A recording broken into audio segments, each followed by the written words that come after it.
లక్షల పథకాన్ని ఇవాళ అమలు చేస్తున్నాం. ఇదే కాదు, 1931 తెల్ల దొరలు పాలించినప్పుడు కులగణన జరిగింది. దాదాపుగా 95 ఏళ్ల నుంచి స్వతంత్రం వచ్చినాక నరేంద్ర మోడీ 3 సార్లు ప్రధానమంత్రి అయినా బీసీ కులగణన జరగలేదు.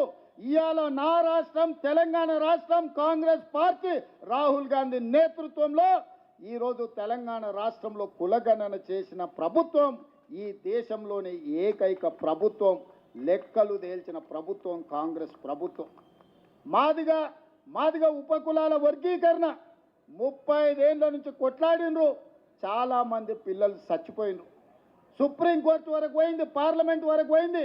మోడీ గారు కృష్ణా మాదిగను 4 సార్లు కౌగిలించుకున్నాడు, కానీ అది ధృతరాష్ట్ర కౌగిలిగానే మిగిలింది తప్ప మాదిగ ఉపకులాల వర్గీకరణ చేయలే.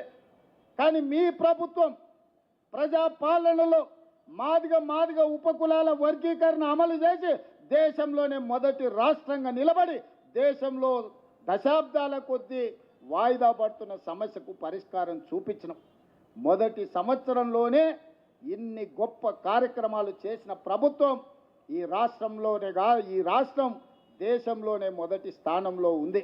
అందుకే మిత్రులారా, ఎవరు ఎన్ని చెప్పినా వాళ్ళు ఏదో వాట్సాప్ యూనివర్సిటీ మోడీ పెడితే సోషల్ మీడియా యూనివర్సిటీ వీడియో కూడా పెట్టిండి, అక్రమంగా సంపాదించింది, కొల్లగొట్టింది, వాటిని పెట్టి అబద్ధాలు ప్రచారం చేయాలనుకుంటారు. ఛానల్స్ ఉన్నప్పుడే మీరు ఏం చేయలే, పేపర్లు పెట్టుకున్నారు, టీ న్యూస్ పెట్టుకున్నారు, నమస్తే తెలంగాణలో గుమాస్తా తెలంగాణ పెట్టుకున్నారు. ఏమైందా? ఇవాళ సోషల్ మీడియాలో తప్పుడు ప్రచారం చేస్తే ఏమవుతుంది? ఇవాళ మీరు అందరూ అనుకుంటే ఈ ప్రభుత్వం అమలు చేస్తున్న కార్యక్రమాలను పేద ప్రజలకు వివరిస్తే ఒక్కసారి కాదు, మళ్ళొక్కసారి కాదు, 4 సార్లు మన ప్రభుత్వం ఉంటుంది.